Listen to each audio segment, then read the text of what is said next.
प्रिय मित्रों, नमस्कार, शुभ आशीर्वाद। मैं ज्योतिषाचार्य पंडित नरेंद्रनाथ पांडे मध्य प्रदेश ग्वालियर से बोल रहा हूँ। जिस सम्मान प्यार के साथ आप लोग मेरे प्रोग्राम को देख रहे हैं, लाइक कर रहे हैं, सब्सक्राइब कर रहे हैं, फरमाइश कर रहे हैं, इसके लिए मैं आभारी हूँ। मेरा भी दोस्तों यही प्रयास है कि अपने छोटे छोटे प्रोग्राम के माध्यम से, कार्यक्रम के माध्यम से आपको अधिक से अधिक कुंडली का ज्ञान प्राप्त कराऊं। अगर आप लोग इसी सम्मान प्यार के साथ मेरे प्रोग्राम को देखते रहेंगे तो खुद कुंडली देखने के ज्ञाता हो जाएंगे। आज एक बहुत अच्छा प्रोग्राम मैं प्रस्तुत कर रहा हूं, उसको अवश्य आप सुनें। सूर्य शुक्र केतु ग्रह की युक्ति। सूर्य शुक्र केतु ग्रह की युक्ति कुंडली के प्रत्येक भाव में आपको किस प्रकार का लाभ हानि देता है, यह हम प्रस्तुत कर रहे हैं, इसको सुनिए। जिसके लग्न में सूर्य शुक्र केतु की युक्ति है, ऐसे लोग शौकीन मिजाज के होते हैं, सुंदर भोजन, सुंदर बस, आवास के शौकीन होते हैं, लग्जरी जीवन जीते हैं और पूर्ण बुद्धिमान होते हैं, चरित्रवान होते हैं।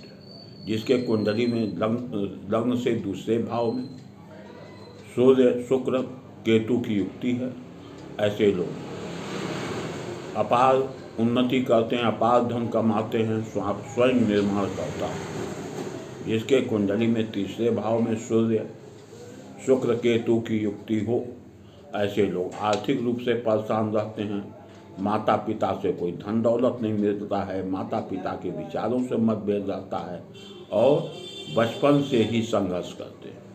जिसके कुंडली में लग्न से चौथे भाव में सूर्य शुक्र केतु की युक्ति हो, ऐसे लोग बहुत धंधी होते हैं, स्थिर नहीं होते हैं, समय समय पर नौकरी व्यापार बदलते रहते हैं।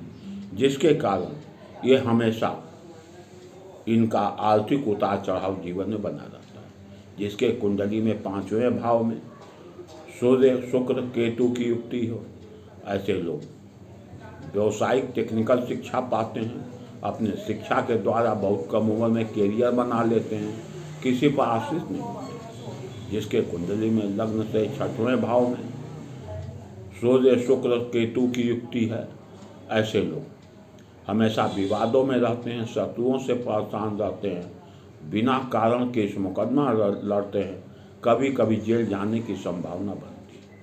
जिसके कुंडली में लग्न से सातवें भाव में सूर्य शुक्र केतु की युक्ति होती है, ऐसे लोग लव मैरिज शादी करते हैं, सफल नहीं होता है, पारिवारिक जीवन सफल नहीं रहता है और लालची होते हैं, संकित होते हैं। जिसके कुंडली में आठवें भाव में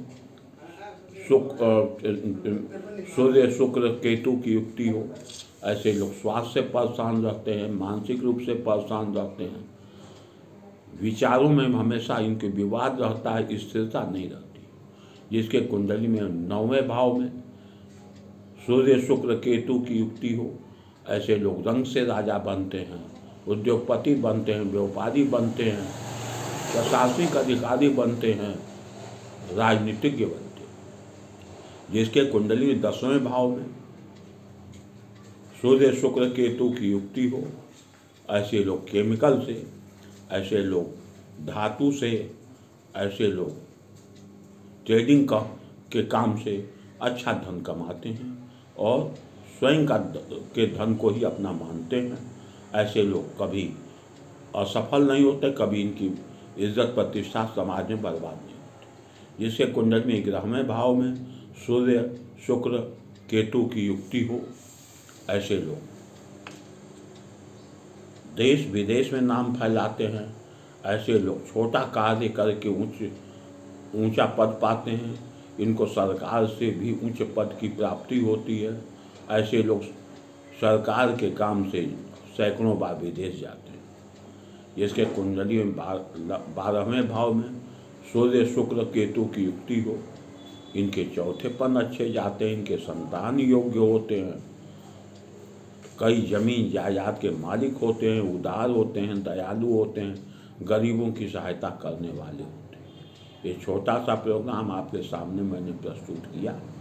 इससे संबंधित कोई प्रश्न हो तो मेरे प्रत्येक वीडियो में, प्रोग्राम में मेरा फ़ोन नंबर दिया हुआ है, डिस्क्रिप्शन में भी दिया हुआ है, फिर भी मैं बोल देता हूँ। मेरा फ़ोन नंबर 9425308111 है। अगर कोई मित्रगण को मेरे द्वारा कुंडली का विशेष विश्लेषण कराने की इच्छा हो तो मेरे फ़ोन पर संपर्क करिए। मैं कैसे देखूंगा, क्या करूंगा, ये आपको फ़ोन पर समय समझा दूंगा। इतना कहते हुए मैं आपसे विदा ले रहा हूँ। नमस्कार।